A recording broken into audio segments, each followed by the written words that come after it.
What's going on, everybody? You're watching the TNF podcast. Like, comment, share, subscribe. Click on that bell for notifications. And if you're listening on Spotify or Apple Music, give us a follow. I also have a merchandising company, Hell's Heart Merch Co. Go to hellsheartco.bigcartel.com. Use the code 20 for 20% off your entire order. All right, my next guest today, really awesome band. I actually got to see their first show at Snug Harbor, and they were fucking awesome. They fucking killed it. And come to find out, they're actually based in Mooresville, which is where I grew up and am currently residing. Don't anybody come here to try to kill me, because I know you motherfuckers are watching. Ladies and gentlemen, without further ado, BRIDGEBURNER, what's going on, guys? Hello. Hey. Hello. We got two mics. Make sure don't to turn Pass them them off. around. Yeah, they're still on, right? They are on. Okay, Are we on? We're All good? right, perfect. Yeah. Thanks for having us. Introduce everybody. I am Mark Stewart, the drummer. Casey, I play guitar. Kiera, I'm the vocalist. Alex, I play guitar. Preston, I play bass. Awesome. Now, my first question for everybody is, how did you all get into music? Like, what was your first exposure to music as a kid? Did you play in a band growing up? Did you play like in high school band? What's your earliest memories? You want to go first? Sure. I actually started playing in church, funny enough. My parents are pastors, so when I was in 7th grade, I started playing the bass, and then I played every weekend until I graduated high school. Nice. I got sort of into hardcore because my youth pastor showed me some like heavier music, and then it. Tooth and nail solid state type? No, actually, it was Seosin, believe it or not. So nothing that he could even like excuse. It was just like pure not good church boy music. I But watched that guy strung out on heroin one. yeah, it was it was a lot for me all at once. But I loved it and have since left the church and now just do hardcore shit, and it's awesome. Nice. For me, like the earliest like things I can think about like getting into music, like my parents have always been into music. Always had a lot of like physical music, like records and CDs and things like that. So like I was always listening to music. And then I just remember begging my parents for a guitar, probably after seeing like AC/DC or something. Nice. Took guitar lessons and kind of never looked back after that. It feels like I've always played guitar, but yeah, played in like really shitty bands like in high school and stuff. Been And there. played like did like kind of the hired musician thing, like coming like through college and out of college, and haven't really had like a real band until now.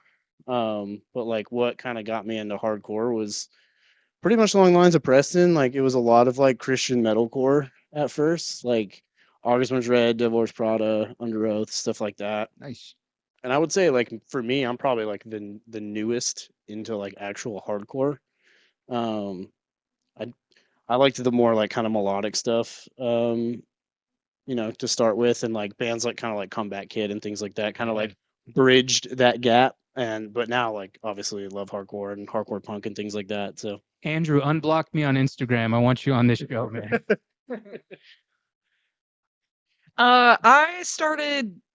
I've always been a singer. I've always sung. My mom was a singer, and my dad played guitar. So when I was younger, he kind of got me into playing guitar. And then I actually started playing bass in my church band when I was really young too, because they didn't have anyone else. So they were like, "Oh, she plays guitar. She can Are probably." we not a Christian band? Yeah, I know. And then college came around. I was in a few bands. I was a vocalist and I played bass for those bands. And I've just been doing like solo stuff with acoustic singer-songwriter stuff. And then kind of same with what Alex was saying. I'm kind of newer into the hardcore scene, but I kind of bridge that gap between like some of my favorite bands are like Microwave. I love like LS Dunes, Military Gun. I feel like that postmodern hardcore kind of got me into like the older straight up hardcore stuff. And I started going to more shows, and the energy at those live shows just really brought me into the scene, and I really started to love it. So Then she met Mark Stewart. oh yeah, and I met Mark. It's like, you're gonna be in a hardcore band. Yeah. And just, he was like, hardcore's the best. It's the only music you should ever listen to. So now that's all I listen to. That's not bad. I don't know. I kind of just grew up at the skate park. when I was younger, man, I got a skateboard and started listening to like the punk when I was like 12, 13 years old. And the skateboarding and like the music thing just kind of goes hand in hand. Like you've got the older kids at the skate park showing you all these cool new bands to check out. And back then it was like old AFI, like before like Black Sails and before, like the good AFI, like that kind of stuff. Like obviously the Black Flag, the Minor Threat, like the punk, the 80s classic kind of stuff. And then I got into high school, I think like freshman year or sophomore year, got a guitar and was like playing in a bunch of like just shitty punk bands, playing basement shows, you know. And then again, just like the punk, and then just getting in more of the hardcore stuff kind of came hand in hand, like the punk and hardcore scene are just kind of blended so well, especially like the 80s and 90s stuff. Yeah, definitely. Oh. Your turn.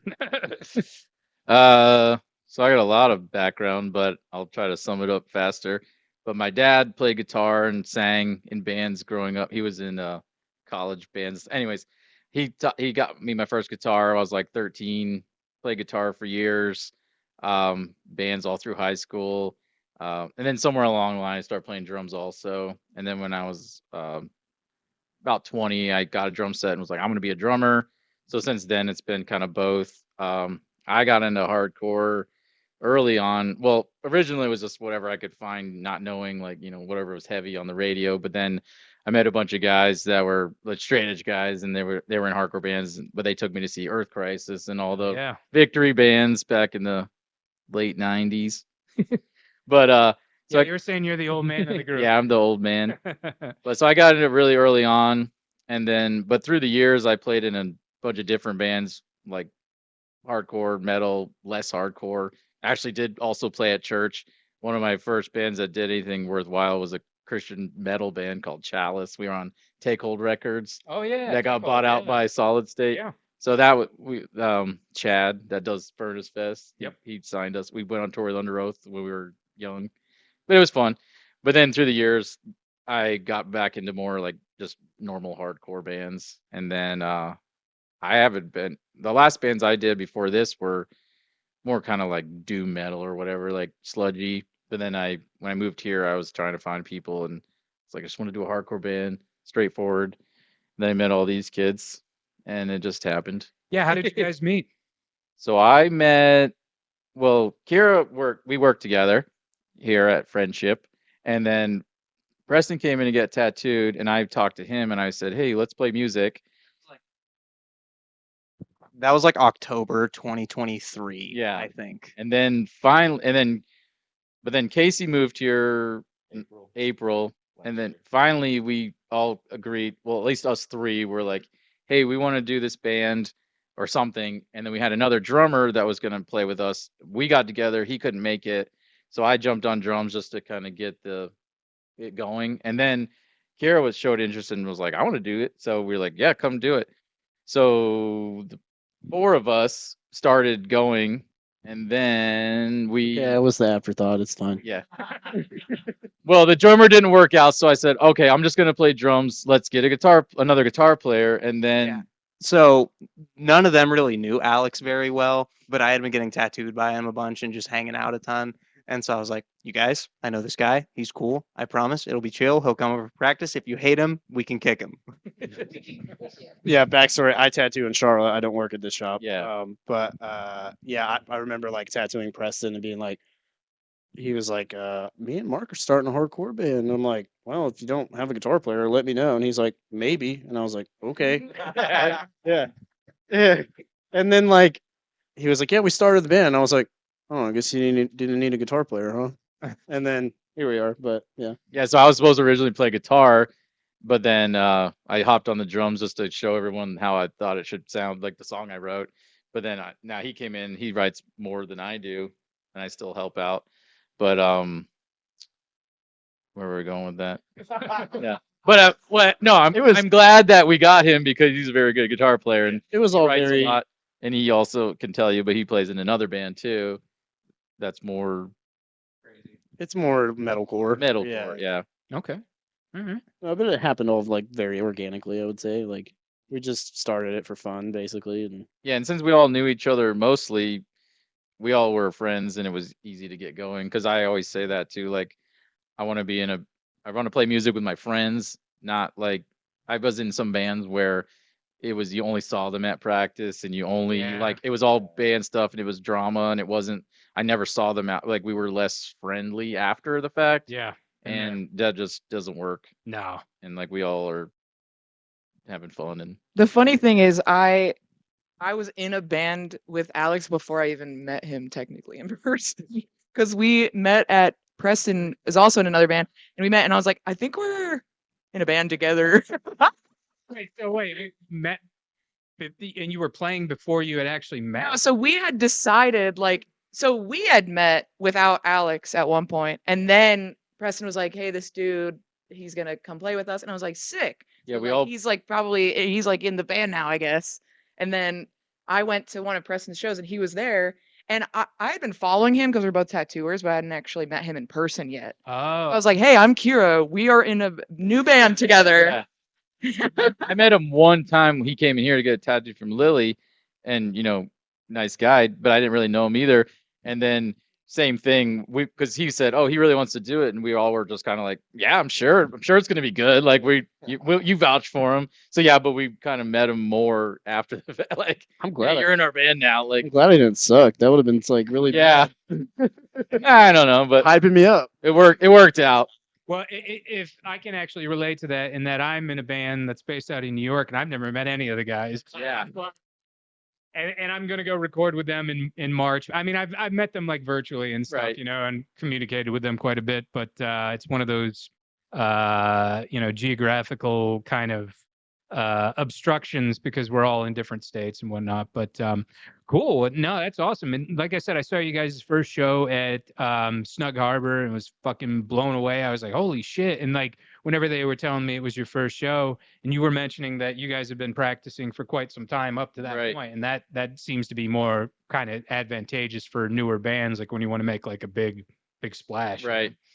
Yeah, I mean, like I said, I've been in bands forever, them as long as they could be. But we all are on the same page of like, we don't want to be out there unless it's going to sound good. And, obviously we think we sound good, because it's our band and we love it.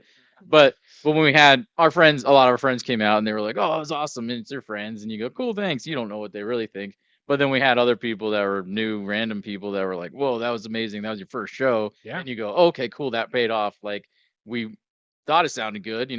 That is more reassuring than just your buddy. Yeah. Because they lie to you all the time. Well, yeah, a good friend will tell you the truth, Yeah. Exactly. Like thematically, like as far as subject matter and stuff, what do you guys kind of focus on? What motivates you and drives you guys? That's a great question for Kiera. Yeah, so typically, I mean, just quick overview of the writing process. Typically, like during practice, they'll come up with, like the instrumentals, and then I go home and take it and I listen to it and try to write some lyrics to it. Typically, it's just comes from a place of anger, frustration with the world, the government, talking shit about some men, typically, which is fun. Not these guys, but I mean, They're the worst. but yeah, I mean, it kind of typically all comes from the same place of just, dealing with frustrations that most people can relate As to. does most hardcore. Exactly. But yeah, it's been nice it's a good place to kind of relieve that anger in my lyrics. So it's cool. Yeah, definitely. I mean, like you were saying, like frustration, I think that's kind of a unifying theme within a lot of bands, and as far as like bands that have influenced you guys that are within the vein of hardcore and even non-hardcore, and I know you had mentioned a few earlier, but like what do you guys, I guess maybe top 3 for each of you guys? Well, Hardcore. personally, I will say not even bands, but like we all listen to something slightly different. Like we all agree on a lot of bands that we love, but I think that does help and it comes out in our music where we're not trying to sound like something certain, hopefully not. But, we all have a little mix here and there where something might be heavier, something not heavy. I don't know. I'm all over the place with bands, and like I'd say, like if I'm going on like newer hardcore bands that have influenced me, like we talked earlier, Incendiary. I Yeah. love them. I love End of Sanity. recently I've got into Gridiron. They're a little more like all too steppy, I guess. But I like that stuff. And then everybody, you're more punk rock. Yeah, well, and like I really like the early 2000s kind of stuff too. Like, he was saying like a little more of the melodic stuff, like Comeback Kid, Have Heart. Yeah. I do like me some Cruel Hand, again, like 2000s-esque kind of stuff. I would say like vocally my influences are more so like hardcore punk. Like they've got it's not like as straight up hardcore. Like I love Gouge Away. They're awesome. Yeah, vocally that's a big inspiration to me. Um and then like Dying Wish I recently got into, but her vocals are insane.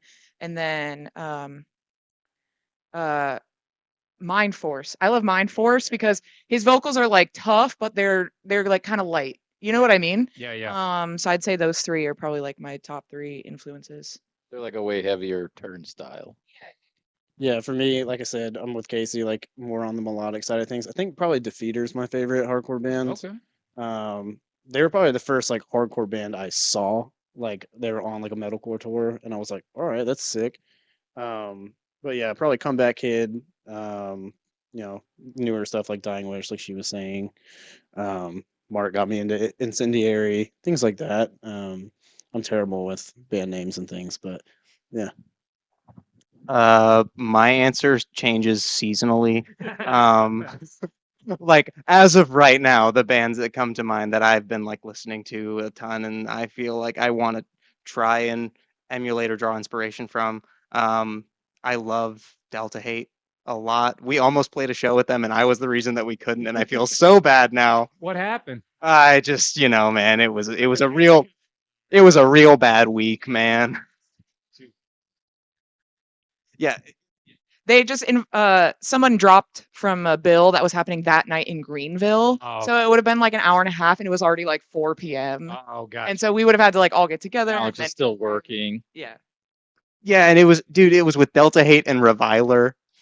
It took so much for me to pass up that show, Oh man. no. Yeah, real quick, I was just gonna say, I'm honestly more inspired like right now, like with a lot of like the local smaller bands that we're playing with. So like shout out Reviler. They played our first show with us. Divine Right. Divine Right. They become our buddies. We just played with Jealous Mind and Voices in Vain. Those guys were awesome. That's I'm kind of always loving like hearing newer hardcore bands because Yeah. I'm Yeah. I'm in the late 90s, early 2000s. That was Same. like kind of we were talking about that when I came up, so I still listen to a lot of the same stuff that I did when I was like 17, and so Yeah.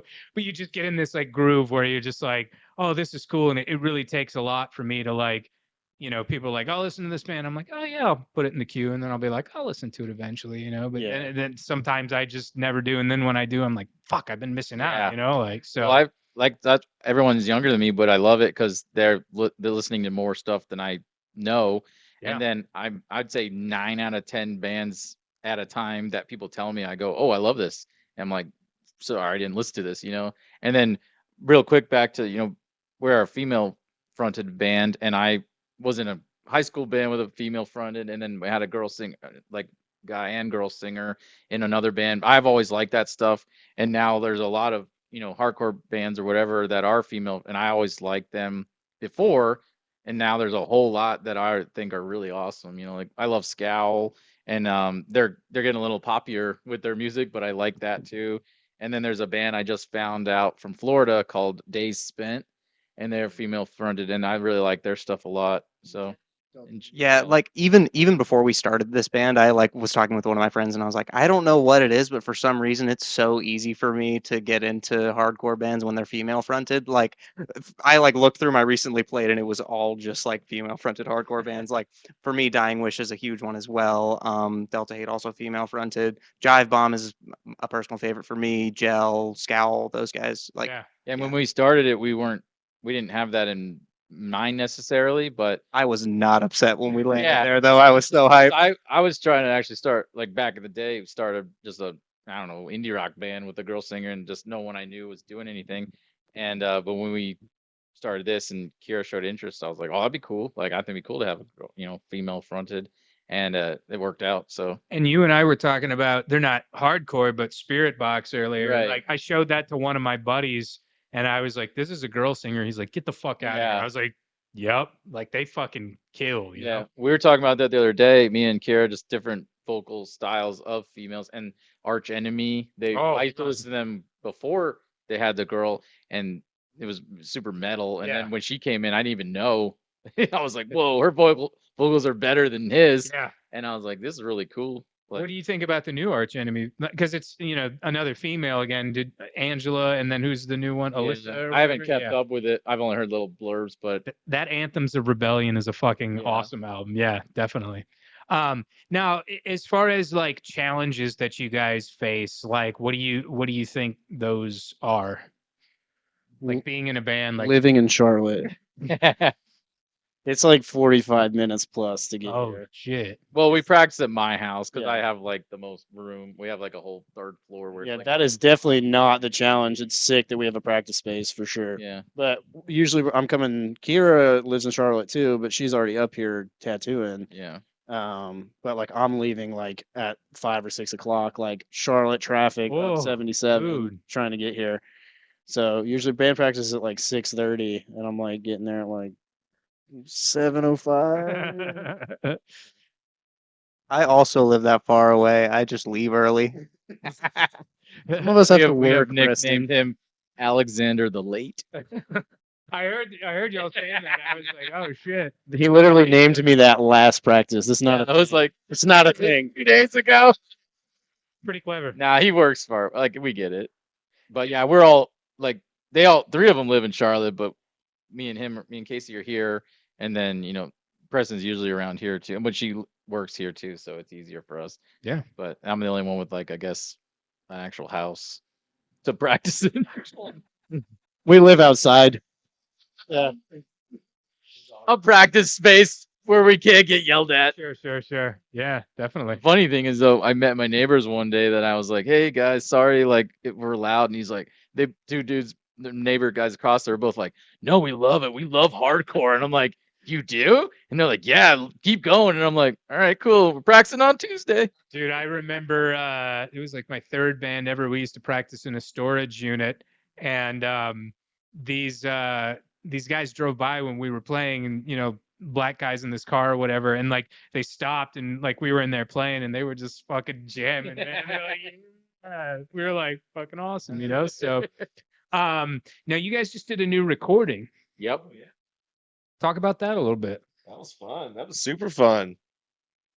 I've recorded for a couple projects before this one, but this was definitely like the most I've ever recorded for one project. In the shortest amount of time. Like I'm used to, we're putting out a single, so we're going to be in the studio a couple days working on the single. So you recorded it. No. It was Daniel, actually, the bass player for Violent Life, Violent Death. He recorded all Guitar of player. those. Guitar player? Guitar player. I swear to God, he said bass. Never mind. My Justin bad. is the bass player. That's Yeah. Runs Oh, start with me. okay. never mind. Yeah. But Dan- we rolled up. That you guys got there at like 10 in the morning. Yeah, so we told him, we said he has a recording studio at his house, and we didn't know what it entailed, but we said we want to do a demo. He goes, okay, well, depending on how much you want to spend, we can do demo up to more production. And we said, oh, this is our budget, we want to do a demo. So we got there early. I tracked the drums before anyone got there, and then they got there and we're like, okay, so we did it all in about 8 hours. Yeah. Yeah. Long story short, it was 6 songs in a day, Yeah. all the way through. Holy And I'm used to that from back in the day, being in bands and just not having any money and being like, let's get this done.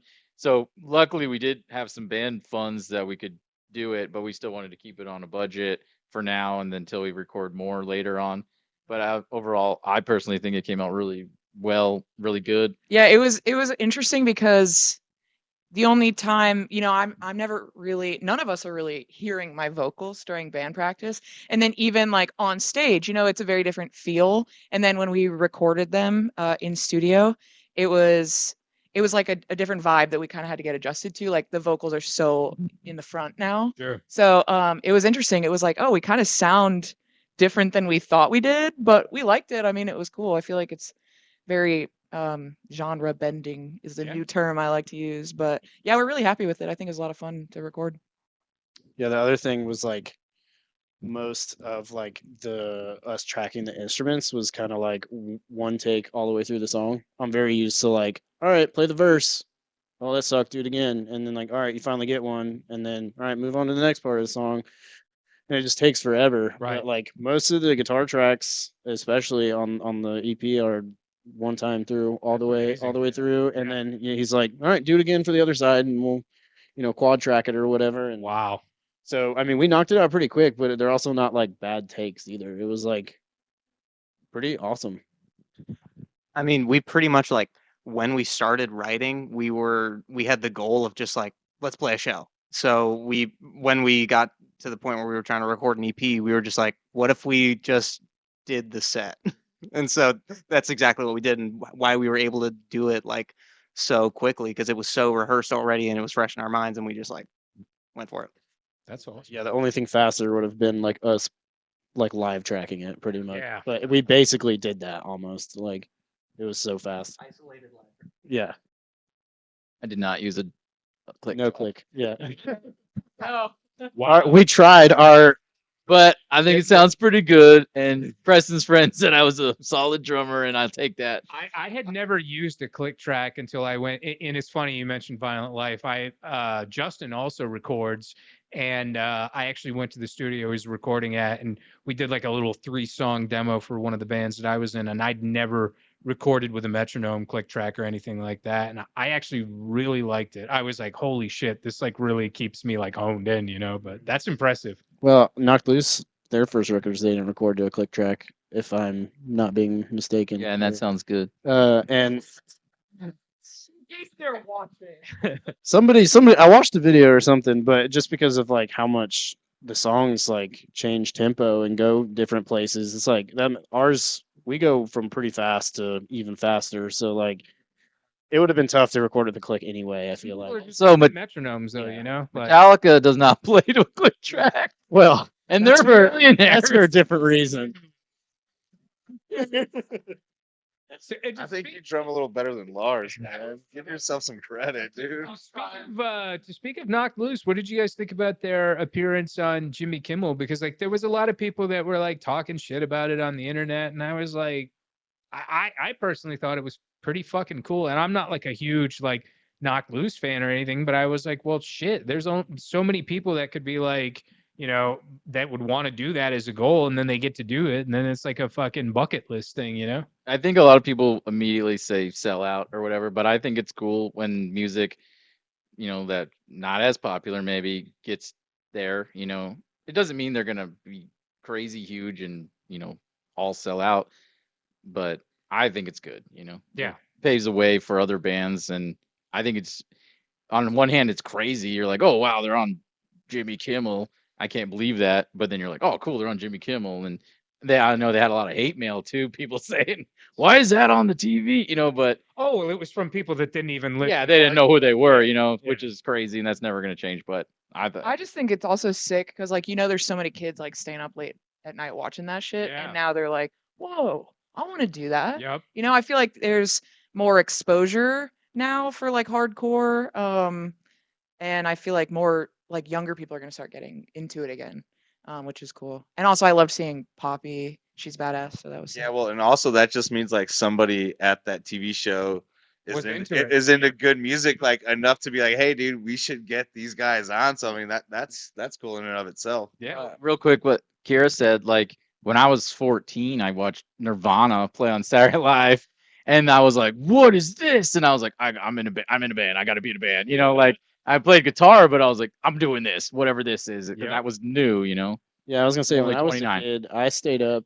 and I watched Slipknot play on Jimmy Kimmel or something as a kid, and remember being at like, that is the craziest thing I've ever seen.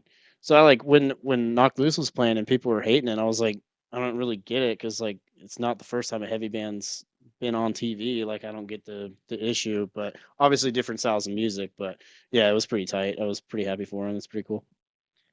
I think all of the controversy sort of like stems from the whole Gatekeepers. gatekeeping side of the hardcore community. Yep. And like to a certain extent, I understand it. Sure. But in my mind, when a band reaches like that level of exposure, it becomes something else. You know, like I've heard interviews of Knocked Loose where they were talking about like, yeah, our first couple records, our main goal was just to write riffs to see our friends beat the shit out of each other. You know, Yeah. and that's awesome. You know, but that doesn't get them to where they are.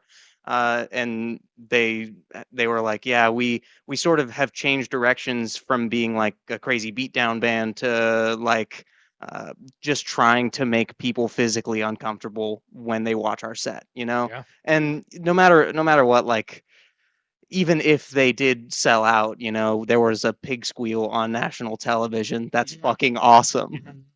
Well, and like it's funny because that like amphitheater arena, it looks way bigger than it actually is. It's very small. I actually saw Stephen Marley there, and like I don't know if you've ever, well, I guess you would have had to have watched, but like the interior to where Jimmy Kimmel is, it looks so big on TV. It is fucking tiny. Yeah. Like it's so small. So it's like, you get this perspective like, oh, they're playing this huge like amphitheater, and it's kind of like if you saw like the side stage at like Warped Tour or something. Like it's not big at all, but it's still a great opportunity, and it's good that you guys are like open-minded about that. Could you guys see yourself doing something like that? Like if you had the chance to like, Yeah, why not? Yeah, I mean, if we had the chance, absolutely.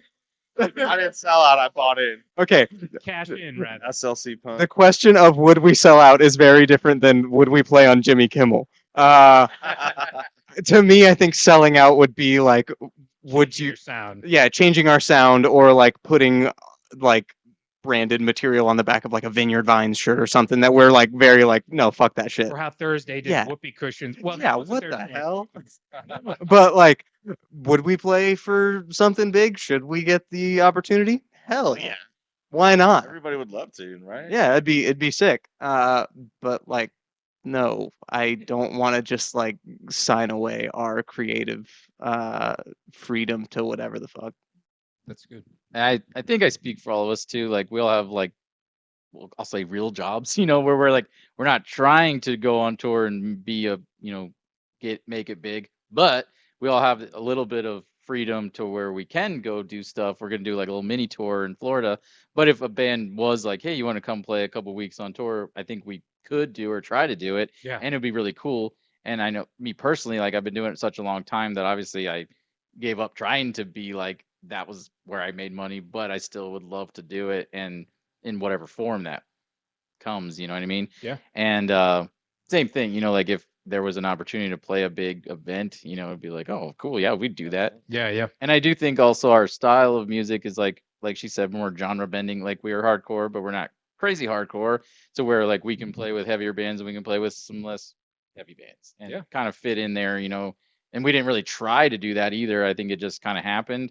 And I think now it's a plus where we have more opportunity to play with more bands and have fun with it, and not be stuck in one, genre or whatever you want to say. Yeah, I was gonna say, I think like the number one thing I can say like about our band is like we're not like trying to fit a mold or anything. There's no like genre we're trying to stick to. We just get together and write songs that we like to write. It's not like we get together and we're like, all right, that riff's not hardcore enough. We can't use it. Yeah. We're like, no, that's a cool riff. We're gonna use that riff in some way. So I mean, that's just the number one thing. I mean, we started it to have fun and play music with our friends, and that's the number one goal I feel like for all of us. And I feel like if it wasn't fun and we were sitting there bickering the whole time, we wouldn't. It would totally come across in the music. It too. would, yeah. Like you can hear like when we play, like we're just having fun with each other. yeah. And I think we're all good musicians to where, we are having fun and we can joke around, but we're still serious to where, we play and I mess up a little bit. I go, oh man. And they go, nah, you didn't hear it. I'm going, well, I did. I got to do better, But like what he just said about writing riffs, like I came up with a few riffs recently and I showed it to him, to everybody, and he goes, oh, cool. And he goes, well, I got these riffs. And I go, cool. And then we just put it all together. And it worked, somehow. And we were like, cool, we both wrote that. That's neat, and like, and everyone could bring something to the table. So it's, I will also say, I have had, I mean, I'm young, but I've been in quite a few bands, and this is the fastest songwriting process I've ever experienced. Like, it's just, uh, I mean, they mesh really well. Like, instrumentally together, I feel like their brains just work very well. Yes. Okay, so this is what happens. Typically, one person has an idea they're really confident about, and they're like, "You guys, I have this idea." And then typically one person's like, "I don't know how much I like that." And then they adjust it a little bit, and we're like, "All right, that sounds good." And then we'll keep coming up with more ideas and doing that same thing. And then Mark will look over at me and be like, "How do you feel about this?" And I'm like, "Yeah, I feel good. We could just probably do this." And then we play the whole song through. Kiera gets a recording of it, writes lyrics. Next practice, it's pretty much done. Wow. Yeah. Impressive. Yeah, no, I mean, fuck. I've fought people over fucking like, fucking almost like, yeah, physical violence. That's Maybe crazy. maybe we should care like a little bit more, but nah. No, it seems like it, the third band I was in, it was just like we all knew each other so well, and like we all kind of knew what we liked and what we didn't like, and it was just like boom, boom, boom. So that's good that you guys have that. Now, I know you guys haven't been a band for too terribly long, but what sort of crazy experiences have you guys had while playing? And if you haven't with this band, in any band that you've been in, like just wild stories. I love hearing them. Who wants to go first? Well, it was like a almost crazy story, but it kind of fixed itself. We were gonna play this show in where were we at? In Greensboro. Oh, It was at a brewery. Second show, It's our second show. and it was 35 degrees, and we were like, okay, no problem, whatever. But then we get there, and outside was a stage and like fire pits, and we were just hanging out, waiting. But then the guy said, "Oh, I think we're gonna have to do it outside. We can't play inside." And we all just kind of said, no. "Okay." Oh, And you then, did? well, we just kind of sat there waiting to see what was going on. And Funniest part is that there was one band we were playing with, and they have a uniform, and their uniform is short shorts. Oh no. And one of those adults, yeah, they're spinny hats, and then they came out. They're like, "Man, we cannot play yeah, in this one." so we all kind of were sitting inside just waiting to see what was going on because we didn't want to be like, no, we're not doing it. We just kind of said, okay, we'll feel it out, And then he finally was like, we're playing inside, and we're like, oh, okay, good. Like, Why did they not want to play inside? I was at a brewery that had like a lot of stuff on the inside, and they were like, "Nah, y'all are gonna like mess stuff up." yeah, I don't think that the space. I don't think the people that let us play there knew what was going to happen. Oh. But in the end, it was great, and everybody had fun, and nothing went bad, and it was a fun time. What's funny to me is like before we actually got to the venue, there was like, I don't know where we read it, but there was somewhere someone said, "No push pits, Japanese style moshing only." And Japanese style. dude, don't even get me started. Oh. Oh god. And so we get there and they're like, "Yeah, we don't want you guys to play inside. We're scared you're gonna fuck shit up." And we're like, "You told us to do fucking hard Just a great style line. moshing." Like, On the flyer. yeah, like I don't know. It was just such a funny day. It ended up being a lot of fun though. Yeah. That's awesome. Yeah. Sorry. And then Sorry. We did also. The show was for like getting toys for kids in Asheville and stuff, and there was a lot of donations, so that was really cool. yeah. But also we just played at Milestone, which was inside, and they didn't have a heat, so it was 25 degrees in That there. was freezing. And I never even warmed up playing drums. It was Don't start a band in the winter time. it was it was fun show. Like we had so much fun, but I was super cold. Yeah, Milestone is cold as shit in the winter. What's that venue? What the fuck is it called? It's a newer venue. I saw Madball and Fury of 5 there. Hoots?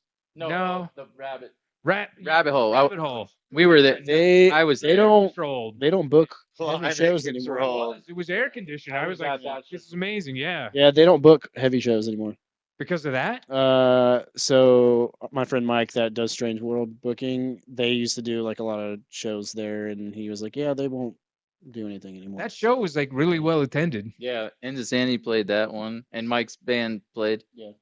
It was a great Did show. they give a reason or? I don't know. I don't know all the details, but I was asking him about it because they were, talking about other shows that was coming up, and yeah, I guess they're not really That's trying. We're all liabilities, I guess. I'm pretty sure one of my homies actually got kicked from a bill at Rabbit Hole because they didn't know that they were hardcore, and when they found out, they were like, "Oh no, we're not bringing you guys in here." God, Yeah, it was crazy. Sorry. lame as fuck. Wow. I will say I was in a hardcore band back in the day, and we played at this coffee shop place that did not hardcore shows, and they said we could play, and somebody went through the wall when we played. And once again, I was playing drums, wasn't my fault, but no, we weren't allowed to play there anymore, nor did they have no hardcore shows anymore. So it's just never ending. It's this, but it's fun because it's in, hardcore has changed, but also hasn't changed, and I love seeing the younger generation doing the same stuff that I did, and it's still going, and there's new things that I think are cool. There was a show that Every Time I Die played, and one of my buddies' bands played it. I wasn't there, but he told me about it. And it was in a basement of this house that was about to be demolished. And like Jordan and Andy from Every Time I Die kept like running and just crashing into the fucking drywall. Hell yeah. Like fucking it up. I saw Every Time I Die with Jason from Let Live doing vocals, and he was just throwing himself everywhere. It's like you had Every Time I Die already doing like crazy stuff, and you had Jason like being a psychopath. It was awesome. That's great. Now, as far as like, like media and stuff, because I'm a, arts entertainment type guy, like what are you guys watching? Are you guys into movies? Because I love talking about movies, and we were talking about it a little bit before the show, and like, oh, here we go. What do you got for me? You guys, I just started watching Lost. Oh, I've been yeah. wanting to watch it for years and never really like had the gumption to buckle down and watch 6 seasons, 25 episodes each, 42 minutes an episode. It's a lot. But the thing that like pushed me over the edge was I was watching a YouTube video. It was like a documentary on like Lost and stuff, and they were talking about the guy that composes the music for it.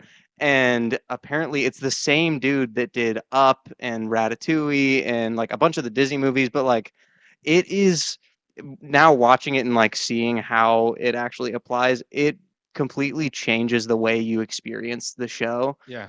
Because I like in the video, the guy put in like random stock music that sort of fit the mood of the scene over one of the scenes from the show, and it was like, yeah, it's fine. And then he put in the actual score from the show, and it just hits so much harder. But yeah, I've just been really enjoying that and seeing like how fucking awesome the music in that show is. But sorry, First 4 seasons are the best. Oh, whoa, dude, break the microphone. Jesus. My wife and I, our favorite show probably is this show called From.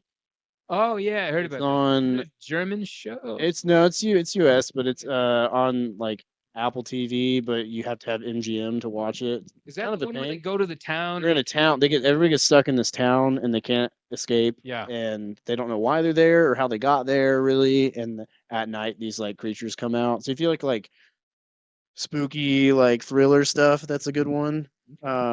It has 3 seasons out, I think, and I think they just got renewed for a 4th, but it's like kind of gory, kind of scary.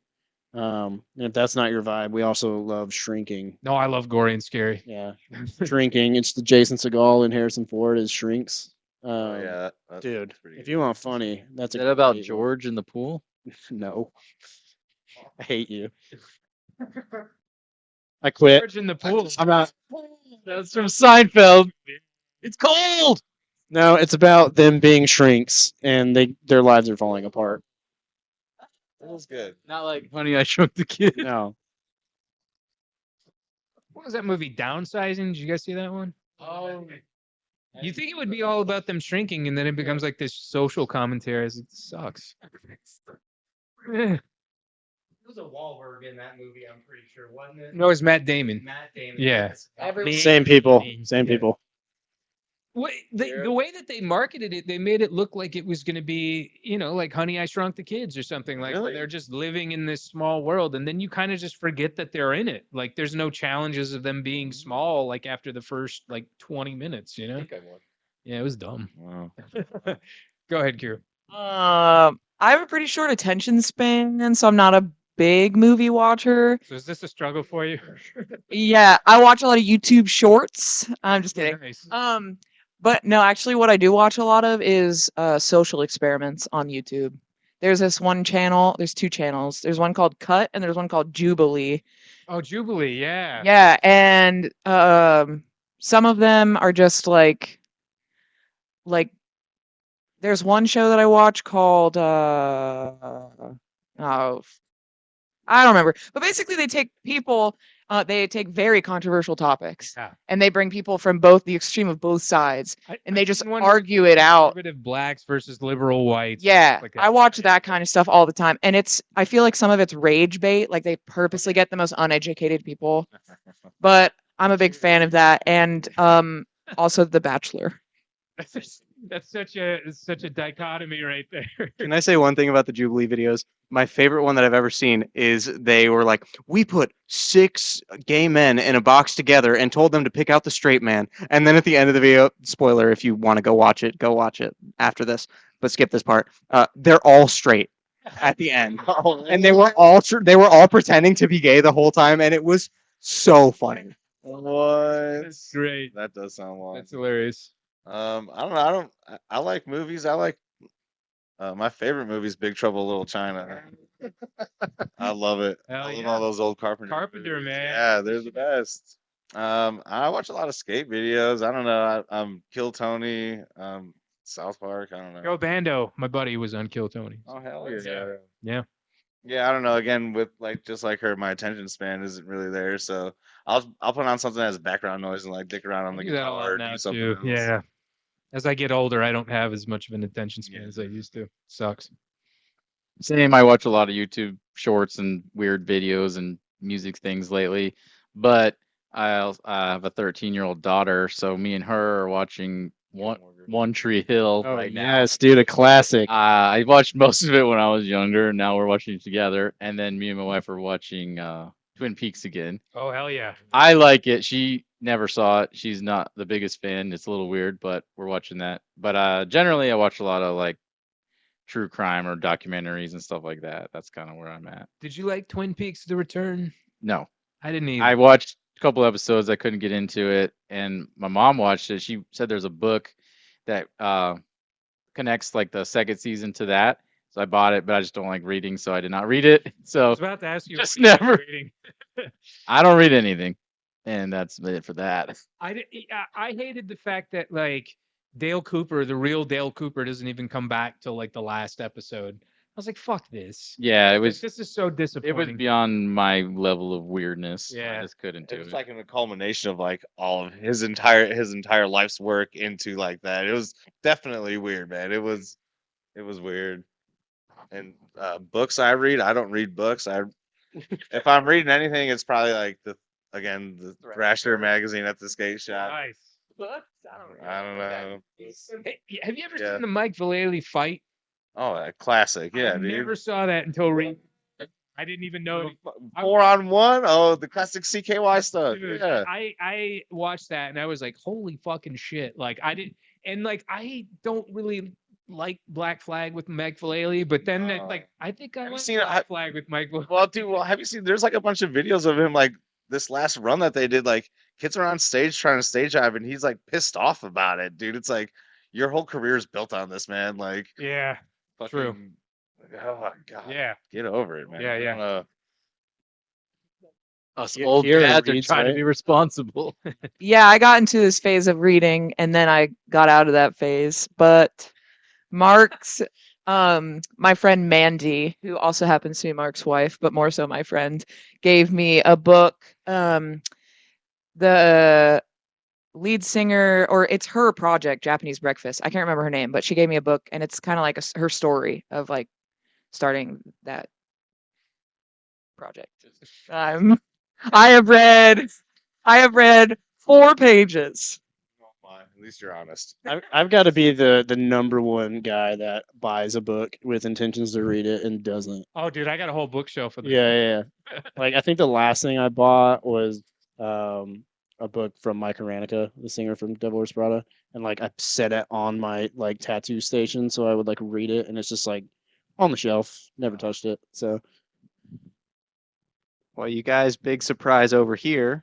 I also don't read. Oh no. School kind of ruined that for me. I always felt like I had to, so I never did it for fun. Oh, that reminds. I did buy the book. Was it Harley Flanagan? Oh, Pro Mags? I can't think of the title of it. Yeah, yeah. I bought that book. Have not opened it yet, Yeah. but it looks cool. Yeah. They just did a documentary on him too, apparently. But So I'm gonna read the last book I actually read. The whole book was it was Bruce Campbell autobiography. oh, that's cool.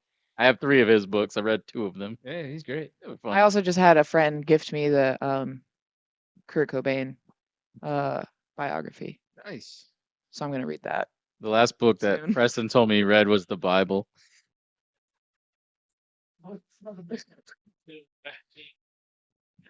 Funny enough, not even true. I was literally about to Jesus juke all of you and say that I read my Bible, and yeah. I only read the highlights. Cliff notes. Spark note of the Bible. I just read the Revelation and got real scared, and I was like, "Oh, gotta go. It's all over." That's the climax, man. Shit. All right. What is one piece of advice that you would give to your younger self?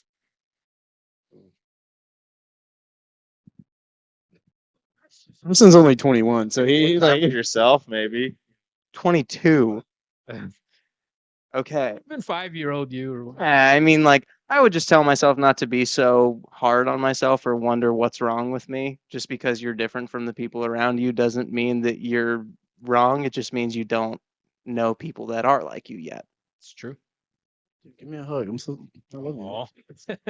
No, same lines for me. Like, as a kid, everything seems like so important and serious, and like if you don't have your life figured out, like by the time you get out of high school, then your world's over. It's like I just started tattooing less than 2 years ago, and like that was never on the radar for me, like as growing up, and it's the best thing ever. So yeah. I would probably tell myself to be just open to changing how I feel about things. Might sound silly, but like the opinions you have when you're young, how you react to things when you're young, how you think about things when you're young are always going to change. So just be open to it. It's a good answer. Yeah, open to change. That's good. I'd say like maybe just make more time for yourself. I spent a lot of my like 20s and like early 30s just working, going in on the weekends and doing, being the yes guy and like, passing up times to, hang out with my family, hang out with my friends, just like missed opportunities. Like those people at work don't give a fuck about you. You know what I mean? Like take those days off, like Yeah, fuck them, exactly. Yeah, for me, I was lucky enough to kind of do my own thing at an early age, early to me, so that worked out. But it definitely made my life less stressful. Like stressed in the sense that you got to run a business, but got to spend time with my family and my kid. But for younger generations, like my kid, I always say, she's in middle school, and these kids are the cool kids, but the other kids, they're not the ones she really needs to hang out. Yeah, fuck those kids. You got to find people that are like-minded and you have things in common, and find friends that you. Sounds horrible, but Yeah, I got it. We got you. Yeah, those kids suck. But find people that have like-minded interests that you can have fun with and be yourself. That's what I was pretty good about that when I was, by the time like middle school, high school, I've met all the skate kids and music kids or whatever, and I knew other kids that did other things, and I was friendly and they were friendly, but I had the best. I didn't try to be something I wasn't, and anytime I found myself trying at all, I was like, no, that's not me. Like, why am I trying? Like, just because they think it's cool, it doesn't have to be. Like, that's cool for them, and they're fine, but these are my friends and this is cool to me. The more you can realize that like what you like is cool to you and whoever else thinks it's cool, just go with it. You don't have to try too hard, like we're all big nerds. yeah, exactly. Yeah, I think that's the glory of the hardcore scene too, is that, collectively everybody kind of has this like overlap of like collective interests. You might all be into, different things here and there, but like, you can kind of find like a Venn diagram where everybody kind of like comes together. Oh, you like this? You like that? Oh yeah, I like that. Like it's cool, and like, yeah, as you get older, you just don't really give a fuck anymore. It's like, everything that we feel is important just really isn't as important, you know, like the things that we valued when we were younger, like it doesn't fucking matter, you know, it just doesn't fucking matter. So what are you guys' like future goals? Like, do you plan to tour? I know you guys are going down to Florida soon. Yeah, I don't know. I just want to play music with these guys. I mean, that's if we get shows, if we can play, you know, whatever, whenever.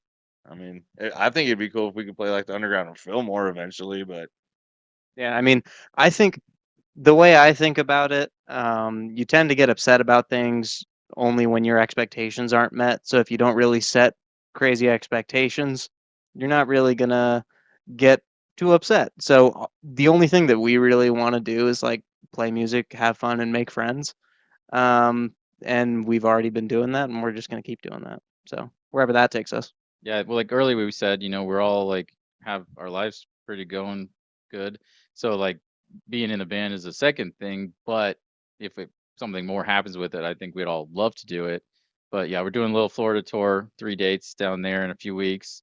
But you know, I think we want to do more if it happens, you know, but we're not overly, we're not pushing. yeah, we're not Yeah, pushing yeah. it. We're not, you It's know, not the only reason why we're playing. exactly. Yeah, no pressure. We're having fun.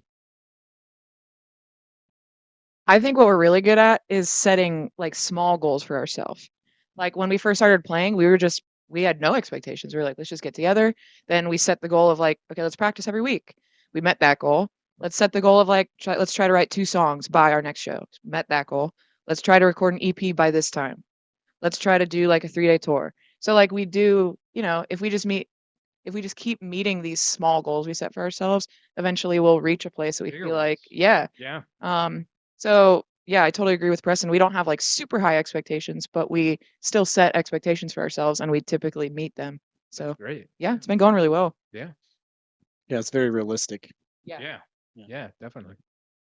And like I said, I've been in bands longer, so I got to do stuff and open for bands and do things. But even all of them been in bands less time, but they've all got to play really good shows and with other bands that they like. So I think we've all got a taste of like more of it, you know. So we're all kind of, you know, as we do want to do more, we're not overly like stressing about it. I Sure, think that's sure. a good way to put it. But definitely want to do as much as we can, and I think it'd be really fun. Anyone you guys want to shout out real quick? Bands, people? Well, I have a coffee shop. You should go to that. Oh yeah, things you want to promote too. Yeah. Provided coffee. Hell yeah. One in Concord, one in Uptown. Hell yeah. And also one more time, Delta Hate. Go stream their music. They're really fucking good. I shout out, promote Friendship Tattoo where we are right now. Me and Kiera both work here. Preston's helping out, shop guy.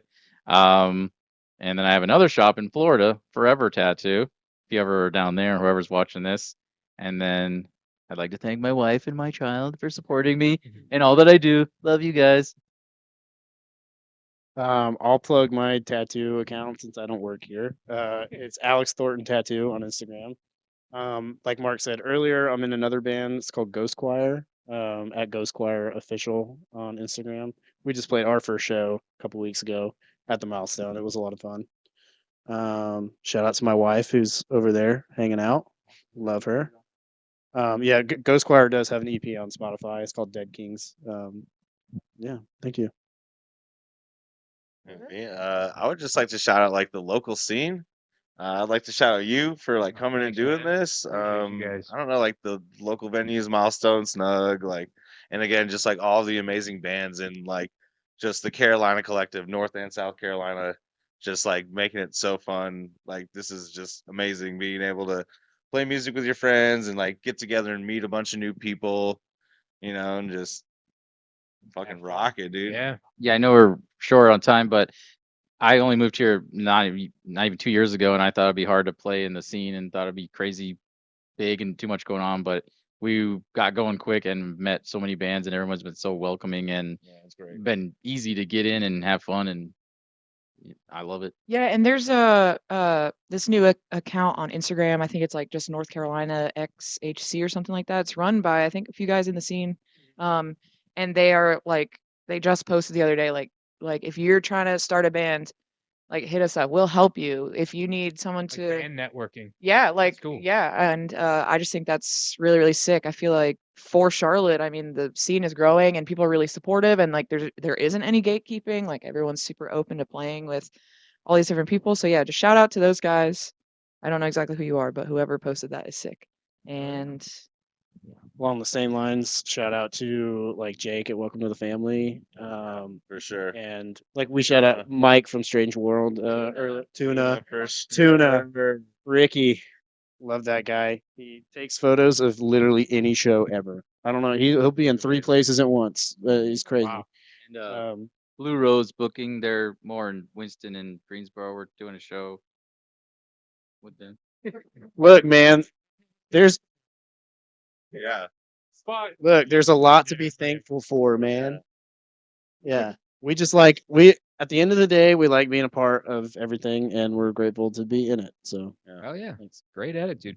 Well, I'm definitely looking forward to seeing you guys playing more, and I want to see you guys' next show. I would say shout it out, but it'll probably be past whenever this goes up. So I know you guys are going down to Florida. I think what 2 weeks? Yeah. 3 in March. Okay. Cool. We've got one in Winston in May. Yeah, I'll be sure to post the links to all your social media and all your content in the comments below. And it's been really fucking awesome. You Yeah, guys dude, have been thank you. fantastic. This Thanks has for been a having lot us. of fun. Everybody, please support BridgeBurner on all their social media outlets. Go and download all their material on Spotify or wherever you can hear streaming music. Once again, I got a merchandising company, Hell's Heart Merch Co. Go to hellsheartco.bigcartel.com and use that code 20 for 20% off your entire order. I'll be sure to put up some samples, and I got a little merch stinger that I can put in there.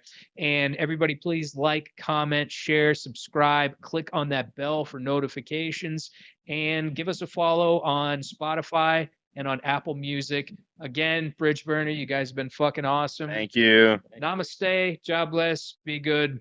Thanks, guys.